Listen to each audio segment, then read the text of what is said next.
Right breaking చూస్తున్నాం. Delhi liquor scam కేసులో BRS MLC కవిత judicial custody నేటితో ముగియనుంది. ఈడీ, సిబిఐ రెండు కేసుల్లోనూ నేడు విచారణ జరగబోతోంది. ఈ మేరకు మధ్యాహ్నం 2 గంటలకు జ్యుడిషియల్ కస్టడీ పొడిగించే విషయంపై రౌస్ అవెన్యూ కోర్టు విచారించనుంది. జ్యుడిషియల్ కస్టడీ ముగియడంతో కవితను కోర్టు ముందు ఈడీ, సిబిఐ హాజరుపరిచే అవకాశం ఉంది. ఆమెను వర్చువల్గానా లేక భౌతికంగా హాజరుపరచాలో అనే దానిపై నిర్ణయం తీసుకోబోతున్నారు. మార్చి 26 నుంచి జ్యుడిషియల్ కస్టడీలో కవిత ఉన్న విషయం తెలిసిందే. ఢిల్లీ మద్యం విధానంలో కవిత పాత్రపై ఈడీ ఇప్పటికే ఛార్జ్షీట్ దాఖలు చేసింది. ఈడీ ఛార్జ్షీట్ను పరిగణలోకి తీసుకునే అంశంపై కూడా సిబిఐ ప్రత్యేక కోర్టు విచారణ చేపట్టనుంది.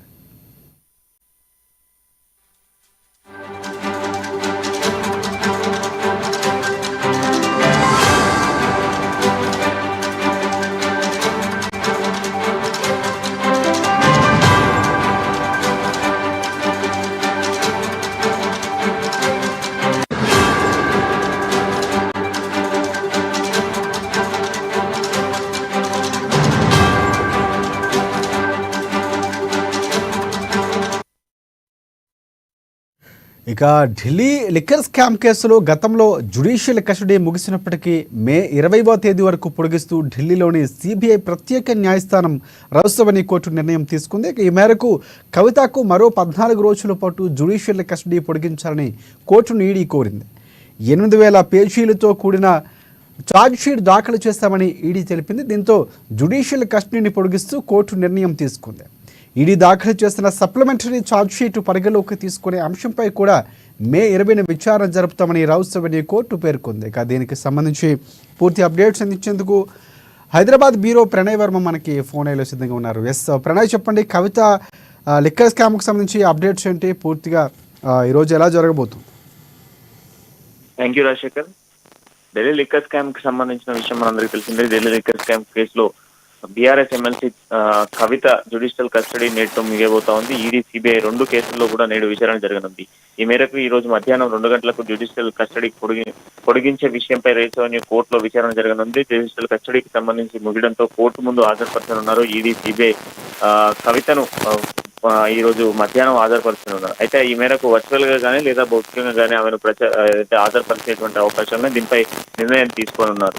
సో మార్చి 26 నుంచి కూడా జ్యుడిషియల్ కస్టడీలో కవిత ఉన్న విషయం తెలిసిందే. ఢిల్లీ మద్యం కేసులో వివాదంలో కూడా కవిత పాత్రపై ఈడీ ఇప్పటికే ఛార్జ్షీట్ దాఖలు చేసింది. ఈ నేపథ్యంలో కూడా ఛార్జ్షీట్ పరిగణనలో తీసుకునే అవకాశంపై సిబిఐ ప్రత్యేక కోర్టును విచారణ చేపట్టనుంది. అయితే కాగా ఢిల్లీ లిక్కర్ స్కామ్ కు సంబంధించిన కేసులో గతంలో జ్యుడిషియల్ కస్టడీ ముగిసిన నేపథ్యంలో కూడా మే 20 వరకు కూడా ఆమెను పొడిగిస్తూ కూడా ఢిల్లీ సిబిఐ ప్రత్యేక న్యాయస్థానం రౌస్ అవెన్యూ కోర్టు నిర్ణయం తీసుకున్న నేపథ్యంలో కూడా ఈ మేరకు మరో 14 రోజుల పాటు కూడా జ్యుడిషియల్ కస్టడీ పొడిగించినటువంటి నేపథ్యంలో కూడా కోర్టును కోరుతూ ఈడీ కోరింది. అయితే ఈ మధ్య ఈడీ కూడా దాదాపు 8000 పేజీలతో ఏదైతే సప్లిమెంటరీ ఛార్జ్షీట్ దాఖలు చేసిన విషయం కూడా తెలిసిందే. ఈ నేపథ్యంలో దీంతో కూడా జ్యుడిషియల్ కస్టడీ పొడిగిస్తూ కోర్టు నిర్ణయం తీసుకుంది. ఈడీ దాఖలు చేసినటువంటి సప్లిమెంటరీ ఛార్జ్షీట్ పరిగణనలోకి తీసుకునే అవకాశంపై ఈ మేరకు 20న విచారణ జరుపుతామంటూ కూడా రౌస్ అవెన్యూ కోర్టు పేర్కొన్న నేపథ్యంలో కూడా ఈ రోజు ఏదైతే ఈడీ దాఖలు చేసినటువంటి 8000 పేజీల ఛార్జ్షీట్ కి సంబంధించినటువంటి అంశంపై కూడా చర్చ సాగబోతా ఉంది. రెండింటికి సంబంధించి ఈడీ, మరోవైపు సిబిఐ రెండింటికి సంబంధించినటువంటి విచారణ కూడా రౌస్ అవెన్యూ కోర్టులో ఈ రోజు మధ్య జరగబోతా ఉంది. ఒకవైపు కవితకు సంబంధించినటువంటి బెయిల్ పిటిషన్స్ అన్ని రద్దయినటువంటి నేపథ్యంలో కూడా కవితకు సంబంధించినటువంటి గడువు పొడిగింపుకు సంబంధించినటువంటి విచారణ జరగబోతా ఉంది. ఈ మేరకు గతంలో సప్లిమెంటరీ ఛార్జ్షీట్ కి సంబంధించిన విచారణ కూడా తెరపైకి రాబోతోంది. కంప్లీట్ గా కూడా మరొకసారి కవితకు సంబంధించినటువంటి ఈడీ కస్టడీ కావచ్చు, లేదంటే సిబిఐ కస్టడీ, జ్యుడిషియల్ రిమాండ్ కి సంబంధించినటువంటి అంశంపై మొత్తం కూడా దాదాపు ఈ రోజు వరకు కంప్లీట్ గా కూడా ముగిసిన నేపథ్యంలో కూడా మరి ఎలాంటి నిర్ణయం తీసుకోబోతా ఉంది, కోర్టు ఎటువంటి చర్యలు చేపట్టబోతా ఉంది, ఎటువంటి తీర్పు ఇవ్వబోతుంది అన్నటువంటి ఆసక్తి అయితే అందరిలో నెలకొన్న సిచ్యువేషన్స్ కనబడతా ఉన్నాయి. కొంత కవితకు సంబంధించినటువంటి న్యాయవాదులు కూడా బయటకు తీసుకొచ్చేందుకు ప్రయత్నాలు చేస్తున్నప్పటికీ కూడా మరి ఈ రోజు కోర్టు ఇచ్చేటువంటి తీర్పు ఏ విధంగా ఉండబోతుంది అనేది కొంత ఉత్కంఠ నెలకొన్న సిచ్యువేషన్స్ కనబడతా ఉన్నాయి. శేఖర్, రైట్. అంటే ప్రధానంగా ఈరోజు కోర్టు తీర్పు ఎవరికి అనుకూలంగా ఉండే అవకాశం కనిపిస్తుంది? అంటే 14 రోజుల పాటు జ్యుడిషియల్ కస్టడీ అడిగింది ఈడీ. సో జ్యుడిషియల్ కస్టడీకి అనుమతి మొగ్గు చూపించే అవకాశం ఉంది. ఎందుకంటే ఛార్జ్షీట్కి సంబంధించి కూడా విచారణ చేయాల్సిన అవుతుంది కాబట్టి బయటికి రిలీజ్ చేసే అవకాశాలు ఏమైనా కనిపిస్తున్నాయా, లేకపోతే ఈడీకి అనుకూలంగా కస్టడీ పొడిగించే అవకాశం ఉందా? ఖచ్చితంగా కూడా ఈడీకి అనుకూలంగానే వచ్చేటువంటి అవకాశాలు కనపడతా ఉన్నాయి. ఎందుకంటే సప్లిమెంటరీకి సంబంధించినటువంటి ఛార్జ్ షీట్ ను దాఖలు చేసింది. దాదాపు 8,000 పేజీల ఛార్జ్ షీట్ ను దాఖలు చేసినటువంటి నేపథ్యంలో కూడా కవితకు సంబంధించినటువంటి జ్యుడిషియల్ కస్టడీని మరింత 14 రోజుల పాటు మరొక 14 రోజుల పాటు కూడా పొడిగించేటువంటి అవకాశాలు కనబడుతున్న నేపథ్యంలో కూడా ఇప్పటికీ కవితకు సంబంధించినటువంటి విచారణలు కొనసాగుతున్న కవితకు సంబంధించి మాత్రం ఇప్పుడు ఉన్న సిచ్యువేషన్స్ లో బెయిల్ అయితే నిరాకరించేటువంటి అవకాశాలు ఉన్నాయి. బెయిల్ ఇచ్చేటువంటి పరిస్థితులు అయితే ఏమాత్రం కనిపించలేదని చెప్పుకోవాలి. అయితే ఈ మేరకు కవితకు సంబంధించినటువంటి ఈ ఏదైతే ఈడీ దాఖలు చేసినటువంటి 8,000 పేజీల సప్లిమెంటరీ ఛార్జ్ షీట్ కి సంబంధించి ఛార్జ్ షీట్ పైన కూడా విచారణ కొనసాగేటువంటి అవకాశాలు ఆ కొనసాగేటువంటి ఛార్జ్ షీట్ కి సంబంధించినటువంటి నేపథ్యంలో కూడా పలు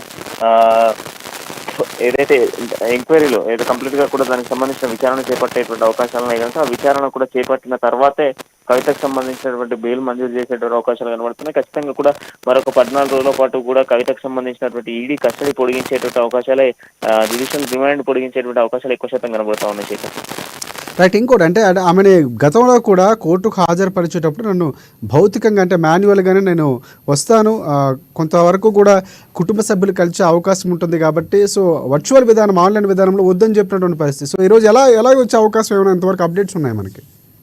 ఇప్పటి వరకు అయితే కంప్లీట్ గా కూడా వర్చువల్ గా హాజరుపరచాలా లేదా ఏదంటే మాన్యువల్ గా హాజరుపరచాలా అన్న దానిపైన కొంత సన్నిహితం కొనసాగుతా ఉంది. దానికి సంబంధించి ఉదయం 11 గంటల వరకు ఒక క్లారిటీ ఇచ్చేటువంటి అవకాశాలు అయితే కనబడతా ఉన్నాయి. ప్రస్తుతం ఉన్నటువంటి సిచ్యువేషన్స్ లో గతంలో నన్ను వర్చువల్ గానే ఏదైతే మాన్యువల్ గా నన్ను ప్రజెంట్ చేయాలి అంటూ కూడా కవితకు ఉన్న సిచ్యువేషన్స్ మన అందరికీ తెలిసింది. అయితే ఈ నేపథ్యంలో మాన్యువల్ గా ప్రజెంట్ చేయాలా లేదంటే వర్చువల్ గా వీడియో కాన్ఫరెన్స్ ద్వారానే అంటే హాజరుపరచాలా అన్న దానిపైన ఈడీ సిబిఐ కొంత చర్చలు కొనసాగుతా ఉన్నాయి. ఈ నేపథ్యంలో ఉదయం 11 గంటల సమయం వరకు ఒక క్లారిటీ వచ్చేటువంటి అవకాశాలు అయితే కనబడుతూ ఉన్నాయి. శేఖర్ రైట్ రైట్, ఎందుకంటే కవిత కోరిన తర్వాత కూడా ఈడీ కవితను వర్చువల్గా కాకుండా భౌతికంగా హాజరయ్యేందుకు అవకాశం కల్పించింది కాబట్టి సో అవకాశాలు అయితే ఉన్నాయనుకోవచ్చు. అది ఇంకోటి ప్రధానంగా ఒకవేళ అనుకూలంగా రానటువంటి పరిస్థితులు ఎక్కువ కనిపిస్తున్నాయి. 14 రోజుల పాటు జ్యుడిషియల్ కస్టడీ అడిగింది కాబట్టి ఈడీగా అనుకూలంగా వచ్చే అవకాశాలు ఉన్నాయి. సో తదుపరి కవితకు సంబంధించిన లాయర్లు ఎలాంటి నిర్ణయం తీసుకోబోతున్నారు?